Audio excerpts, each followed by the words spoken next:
कौन सा क्रॉप लगाना चाहिए, इसका मार्गदर्शन भी गांव के सरपंचों को करना पड़ेगा।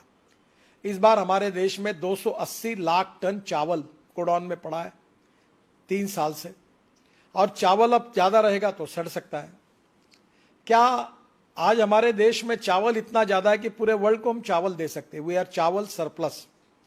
चीनी, शक्कर, इतनी हालत खराब है कि वर्ल्ड में इंटरनेशनल मार्केट में चीनी का भाव 22 रुपए किलो है, हमारे देश में 34 रुपए किलो है, और हम 10 रुपए किलो सब्सिडी देकर पिछले साल में हमने 60 लाख टन चीनी एक्सपोर्ट की और 6000 करोड़ की सब्सिडी दी।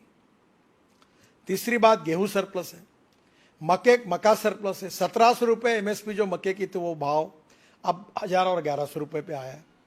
क्या क्रॉप पैटर्न हम बदल सकते हैं? हमारे देश में 80 से 90 हजार करोड़ का एडिबल ऑयल हम इंपोर्ट करते हैं, पर आज दुर्भाग्यवश हमारे देश में फल्ली का तेल हो, जवस का तेल हो, सरसों का तेल हो, करड़ी का तेल हो, सोयाबीन का तेल हो, आज कम है। तो क्या पर एकड़ प्रोडक्टिविटी बढ़ाकर हम इसको कर सकते हैं क्या? सब संभव है। मैं नागपुर में, हमारे ऑरेंजेस होते हैं, और मुझे बहुत इच्छा थी कि नागपुर के ऑरेंजेस एक्सपोर्ट हो। मुझे स्वीडन जाना था, तो यहाँ राहुल ठाकरे करके, सिद्धरराव ठाकरे करके बहुत बड़े नेता थे कांग्रेस के, अभी भी है, उनका लड़का था, बहुत अच्छा काम करता है। मैंने कहा मुझे 2 बैग भर के आप संतरे दो। मैं दुबई गया और दुबई के लोगों को मैंने सबको, मेरा अच्छा दुबई में संबंध था, तो बुलाया चाय के लिए और सबको संतरे दिए। अब हमको 6 कंटेनर हमारे बेचे गए और अभी 100 कंटेनर का ऑर्डर मिलेगा, और 32 रुपए किलो संतरे का भाव मिल रहा है, जबकि यहां हमको 12 रुपए 15 रुपए भी नहीं मिल पा रहा। हमारे यहां सब्जियां हम एक्सपोर्ट कर सकते हैं। हमारे यहां क्रॉप पैटर्न को बदलना, और यह बात बहुत महत्वपूर्ण है, और विश्वनाथ कराड़ जी को मैं अनुरोध करूंगा कि आप थोड़ा सा, जैसे ये विश्व शांति और ये सब बातें फिलोसॉफी की बिल्कुल सही है, पर हमारे गांव में किसान आत्महत्या कर रहे। विश्वनाथ जी, क्या हम किसानों को सुधार सकते हैं? तो मेरा दावा है कि जब तक किसान पेट्रोल डीजल नहीं उगाएगा तब तक किसान सुखी नहीं होगा। हमने इथेनॉल लाया, जो गन्ने के जूस से इथेनॉल बनता है, गन्ने मोलाइसिस से बनता है। अभी तो हमने शुगर के बजाय इथेनॉल में कन्वर्शन किया। 1600 करोड़ लीटर हमको इथेनॉल चाहिए, अभी हम 550 करोड़ तक ही पहुंचे हैं। और अभी पूना के प्राज वालों ने और रिसर्च किया कि डीजल में 10% डालेंगे तो और लगेगा। और मैंने और तय ये किया है कि ट्रांसपोर्ट मंत्री होने के नाते इथेनॉल पर चलने वाली बजाज ने बाइक तैयार की है, टीवीएस ने तैयार की है, वो भी लॉन्च कर दी है। क्या हमारे गांव का जवान लड़का अपने गांव में चावल से, मक्के से, गन्ने से तैयार हुए फ्यूल पर अपनी गाड़ी, अपनी स्कूटर अगर चलाएगा तो इंडियन ऑयल और भारत पेट्रोलियम के पंपों की कोई जरूरत नहीं है।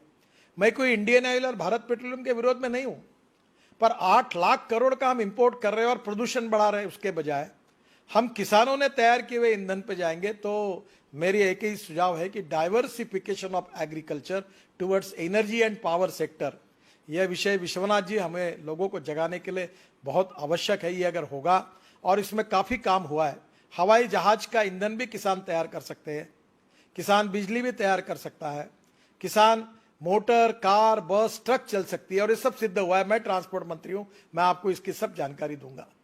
तो गांव इससे भी समृद्ध और संपन्न बनेंगे। और सबसे इंपॉर्टेंट चीज है कि गांव में अच्छी शिक्षा मिलनी चाहिए। हेल्थ सर्विसेज के बारे में कल ही मेरे बहुत दुखद घटना हुई। ताड़ोबा में एक परिवार गया था, गाड़ी उलट गई, लड़की भी मर गई, जवान लड़का भी मर गया। और दुर्भाग्य यह है कि ये जो मर गया इसका कारण रोड में एक ब्रिज था, उसको कटड़े नहीं बने थे। अब प्रश्न ऐसा है कि हमारे गांव में हमारी लोगों की सुरक्षा करना, गांव में हमें लोगों को आर्थिक दृष्टि से रोजगार देना, किसानों की खेती को इकोनॉमिक वायबल करना, इसके लिए ऑर्गेनिक फार्मिंग का भी प्रयोग हुआ है। अभी हमारे गांव में जो कचरा, आप एक अच्छी बात है, जैसे आपने लोगों के बारे में कहा, मैं सभी सरपंचों को अनुरोध करूंगा कि मेरे खुद के घर में अनुभव आया था कि मेरे यहाँ जानवर मर गए, मुझे प्रोडक्शन अच्छा नहीं मिलता था।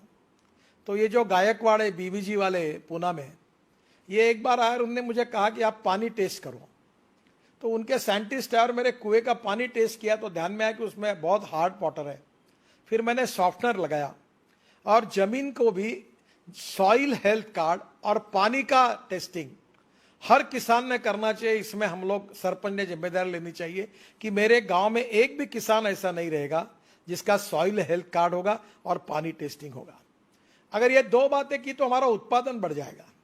और इसलिए ये दो बातें करने के बाद आपके जमीन में एनपीपी में नाइट्रोजन, फास्फोरस, पोटेश में क्या कम ज्यादा है वो खाद डालिए। जो आता वो खाद केमिकल फर्टिलाइजर डालता है।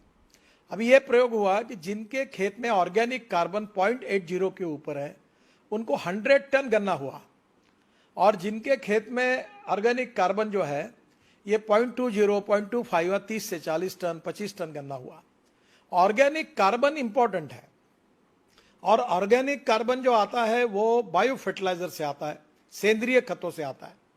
हम जैसे गांव का पानी गांव में, घर का पानी घर में, खेत का पानी खेत में कह रहे, वैसे गांव का जितना कचरा है, चाहे वो गन्ने का पाचट हो, चाहे वो ज्वारी का हो, चाहे गेहूं का हो, वो गांव में ही हम अपने खेत में ही कंपोस्ट खत तैयार करें और उसको हम ऑर्गेनिक, इससे अभी मैं बालों से अमीनो एसिड बनाता हूं, और अमीनो एसिड प्लांट बूस्टर है, तो वो तिरुपति से बाल लाके मैं बनाता हूं, मैं बहुत प्रयोग करता हूं। तो कभी कभी एक बार आगे बार राहुल जी, ऑर्गेनिक फार्मिंग और successful agriculture creating more employment potential in the rural area, particularly गांव में क्या हो सकता है इसका अध्ययन करिए।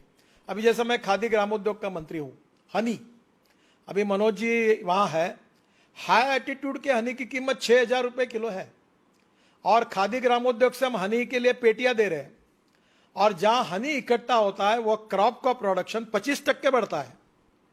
अब कितना हनी हम इकट्ठा कर सकते हैं? इसलिए गांव में सोलर चरखा, अब ये वर्धा में हुआ है कि सोलर चरखे पर सूत निकालकर उससे साड़ी और कपड़े इतने सुंदर बने, पूरी तरह से उससे रोजगार मिल सकता है। इसी केवल गांव में रोजगार, ये विलेज इंडस्ट्री का टर्नओवर जिसका मैं मंत्री हूं 80,000 करोड़ है, और इस साल अमेज़न ने 70,000 करोड़ का एमएसएमई और विलेज इंडस्ट्री के आइटम्स को एक्सपोर्ट किया है। क्या हमारे गांव में तैयार किए हुए आइटम्स एक्सपोर्ट कर सकते हैं? ये छोटे छोटे लकड़ी के खेल बनते हैं, वो खिलौने बनते हैं। मैं अभी इसके लिए स्पेशल शोरूम शहरों में बना रहा हूं जो गांव के छोटे छोटे कारागिर तैयार करते हैं। कहीं गांव में सीरीकल्चर सिल्क तैयार होता है, कहीं गांव में लकड़ी 12 बलूतेदार जो है, लोहार, सुतार, चमार। अभी मैंने पैठनी जो बनती है उसकी जूते चप्पल वो पैठनी को यूज करके बने हुए लॉन्च किए। अभी डेनिम करके एक जीन का कपड़ा खादी ग्रामोद्योग तैयार करता है जो अमेरिका में ल्यूएसिस कंपनी पूरा लेती है।